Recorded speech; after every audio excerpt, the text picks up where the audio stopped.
Gente, voltamos para o último episódio dessa saga de independência dos Estados Unidos das 13 colônias.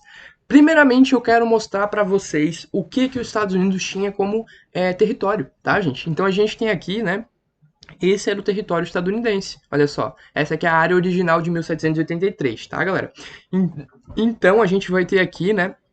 Olha só, Flórida e Louisiana. Por que eu estou mostrando esses dois territórios aqui para vocês? Porque a Flórida, ela foi então dada, né, digamos assim, para a Espanha depois que a Espanha ajudou os Estados Unidos na Guerra de Independência, tá? A mesma coisa da Louisiana, tá? A Louisiana então voltou a ser francesa após a Guerra de Independência. Tá? Isso daí eu achei interessante a gente ressaltar, né? A França então recupera a Louisiana, né? Esse território bem gigante aqui no meio dos Estados Unidos atual, e a Espanha recupera a Flórida, tá, galera? O que vai acontecer? Na verdade, esses apoios, né, eles têm uma divergência da comunidade historiográfica, tá? Algumas pessoas dizem que o apoio francês foi determinante para a vitória estadunidense, outras dizem que nenhum apoio foi determinante, tá? Então eu trouxe aqui, né, que eu mais vi nas bibliografias que eu estudei para fazer essa aula, nenhum apoio foi determinante, tá? Mas isso pode gerar dúvidas da comunidade, tá? Da comunidade historiográfica. O que vai acontecer? Agora que nós somos independentes, vamos arrumar a casa, né, galera? Vamos deixar tudo bonitinho, vamos ver como é que vai funcionar o bagulhete aqui, né? Então, em 1783, a gente vai reunir a galera, né? E a gente vai ter o Tratado de Versalhes, que foi assinado na França, tá? Então, na França, né, com alguns representantes estadunidenses, alguns representantes franceses e alguns, né, de maneira muito humilhante, representantes ingleses reunidos em Versalhes, né, perto de Paris, para reconhecer a independência estadunidense, a independência das 13 colônias, tá? Então os ingleses eles foram forçados a reconhecer a independência porque eles perderam a guerra, né? Então, geralmente quem perde a guerra é imposto, né, as condições do adversário que venceu a guerra. Tranquilo? O que vai acontecer? A França, né, nesse processo, ela vai dar muito dinheiro para os Estados Unidos. Ela vai financiar muito, mas muito mesmo, essa guerra, vai financiar os Estados Unidos. Por isso que alguns acreditam que sim, a interpelação francesa foi decisiva, né, para que os Estados Unidos ficassem independentes, tá? Mas enfim, de maneira geral, a França vai dar esse dinheiro, né, em troca ela vai conquistar de volta Louisiana. E a Espanha vai conquistar de volta a Flórida, beleza? Agora é momento da gente arrumar a casa, é momento então da gente realizar a nossa Constituição, né? A gente quer uma república, né? A gente tá aqui para romper com aquele absolutismo desgraçado, né? Que na verdade, gente, a gente tem na Inglaterra não era bem um absolutismo, tá? Só que os comerciantes e burgueses que dominavam o parlamento inglês, né? Eles tinham sim um objetivo hegemônico, né? Um objetivo de continuar e propagar o pacto colonial. E daí, né? Isso não é bem um absolutismo, mas sim um imperialismo. Então eu vou usar a partir daqui o termo imperialismo, que eu acho que é mais coerente, né? O absolutismo, ele não tem mais na Inglaterra há um bom tempo, né? Desde o século XVII. Mas enfim, vamos voltar. A gente tem então essa questão constitucional. Será que a gente centraliza o poder? Ou será que a gente descentraliza, né? Deixa as unidades, né, da nossa federação terem uma autonomia própria? Esse foi um questionamento quando se redigiu a Constituição estadunidense, tá? E aí, em 1782, né, antes da gente proclamar a Constituição, vamos conversar, né? Vamos chamar os líderes colonos, né? Vamos chamar essa galera, esses burgueses inteligentes, essa galera aí do iluminismo, vamos ver o que eles acham, né? Vamos ver o que está acontecendo. E aí, né, a gente vai ter aí a reunião, né? Uma reunião que principalmente foi organizada por Alexander Hamilton, tá? Lewis Hamilton, não é o Lewis Hamilton, é o Alexander Hamilton, né? O Alexander Hamilton, ele vai então trazer, né, essa galera toda para a Convenção dos Delegados. E a principal decisão da Convenção dos Delegados é a seguinte: George Washington, líder da Revolução, líder da Guerra de Independência, deverá ser o primeiro presidente dos Estados Unidos da América. E isso realmente se concretizou, tá? Então, George Washington aí, ele vai governar de 1789 a 1789 a 1797. Eu acho que é mais ou menos isso o período. 1789 eu tenho certeza. A 1797, por aí.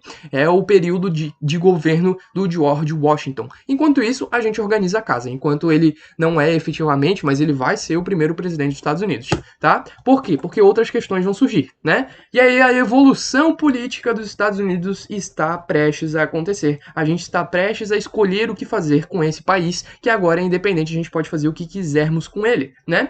E aí surge então o Plano Virgínia, né? O Plano Virgínia do James Madison, né? Foi o cara que organizou o Plano Virgínia. Ele falou o seguinte: segundo as ideias do teórico Barão de Montesquieu, devemos dividir nosso Estado-nação em 3 poderes principais. O executivo, um legislativo bicameral. O que isso quer dizer? Quer dizer que a gente vai ter 2 instâncias do legislativo, né? 2 esferas ali que vão conjuntas, né? Então, legislar, né? Fazer as leis, beleza? E o judiciário. Esse judiciário, ele deve ser sujeito a um TSU. O que é um TSU? É um Tribunal Supremo, né, da União. É um tribunal de instância máxima, né? O tribunal que julga tudo e todos, inclusive o judiciário, beleza? E aí, então, esse nosso querido James Madison, ele vai trazer essa teoria, né, do Senado, né? O que seria o Senado? Baseado aí, né, nas ideias iluministas, né? Trazendo o que um dia foi o Senado romano, né? Mas aqui um Senado mais moderno, né? Um Senado mais atualizado. A gente teria, então, esse Senado que seria, então, representativo, né? Onde a gente escolheria 2 representantes desse Senado por estado, beleza? E a gente também vai ter a Câmara de Representantes, que hoje em dia é muito similar ao que a gente conhece como a Câmara de Deputados do nosso querido Brasil, né? Ou não querido, depende de você. Mas enfim, a Câmara dos Deputados, né? Assim como a Câmara de Representantes nessa situação, ela traz então essa proporção à demografia, né? Obviamente que no Acre tem muito menos deputados eleitos pelo Acre do que, por exemplo, por São Paulo, né? E aqui a gente vai ter a mesma situação. A gente vai ter delegados proporcionalmente ao número de pessoas de cada estado. Tranquilo? E a nossa Corte Suprema, né? Nosso Tribunal Superior da União, ele vai ser composto por 9 juízes, né? Vitalícios, ou seja, vão ficar a vida toda fazendo o seu papel, beleza? A nossa Constituição vai ficar pronta depois... Nossa, gente, olha só, a Convenção dos Delegados, ela aconteceu em 1782, né? A nossa Constituição vai ficar pronta só 5 anos depois. Olha só o tanto de tempo que eles ficaram para organizar tudo bonitinho, né? Então, em 1787, a nossa Constituição, nós já decidimos o que queremos fazer. Nós queremos um federalismo. O que é federalismo, tá? Primeiramente, né? Vamos no conceito mais básico de federalismo. É tu dividir, né, a tua união em unidades da federação. Tá? Isso o Brasil também faz. Só que esse conceito de federalismo que os Estados Unidos está trazendo, ele é um pouco mais profundo. Não é só dividir em estados, em unidades de federação.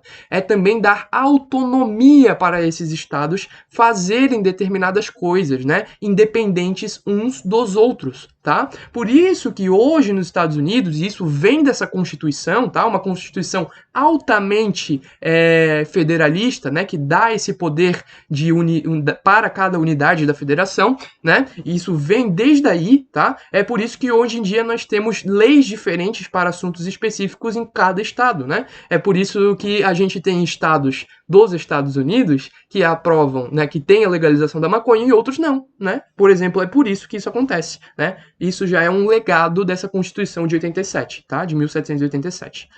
O que essa Constituição vai trazer, né, de mais relevante pra gente agora, né? Primeiramente, o voto censitário. Só vota quem tem dinheiro, né? Uma exclusão explícita da população pobre do processo democrático, né? Então a gente vai ter aí o voto apenas da galera rica, né?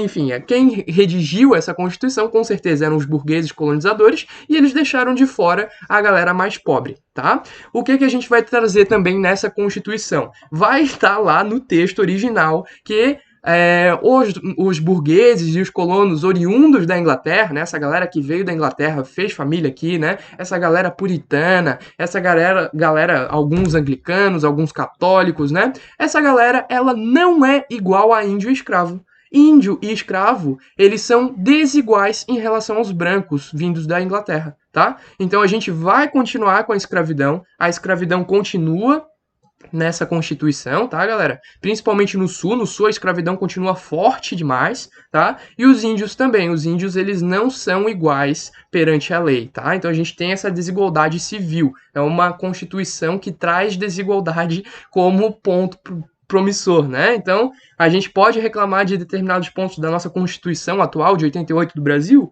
Podemos, mas é uma Constituição que foi até conhecida como cidadã, né? Então, em comparação com a Constituição dos Estados Unidos, que traz a desigualdade como ponto-chave, a nossa traz muito a igualdade, né? Então, hoje em dia, esse conceito aí já está, né, de todas as maneiras, completamente ultrapassado até por um valor humano, né? Como assim o índio e o negro, eles são desiguais em relação ao branco, né? Isso é completamente errado, né, gente? E aí a gente vai ter também a estrutura sul-norte continuando. Basicamente, gente, o que a gente vai ter aqui é uma divergência entre o sul e o norte, tá? E aí a galera que escreveu a Constituição, eles falaram, ah, mexe nisso não, cara, não. Pra que tocar na bomba, né? A bomba tá aí, não tem prazo de validade, ele só vai estourar se tu tocar. Então é melhor a gente não tocar na bomba, né? Deixa isso daí, tá de boa. E aí eles foram empurrando com a barriga, né, essa situação do norte e sul. Coisa que levaria então à guerra de secessão, isso lá no século XIX. Mas isso é um tema de uma próxima aula, eu espero vocês lá. Espero que tenham gostado. Curte, compartilha se quiser, me dá sugestões, né? Fala isso, gostou, se não gostou, o que pode melhorar, o que não pode melhorar, enfim. Pode xingar, pode falar o que quiser, tá, galera? Mas tirem suas dúvidas e deixem um feedback aí pra eu saber o que vocês estão achando, beleza? Beijão, tudo de bom pra vocês e valeu!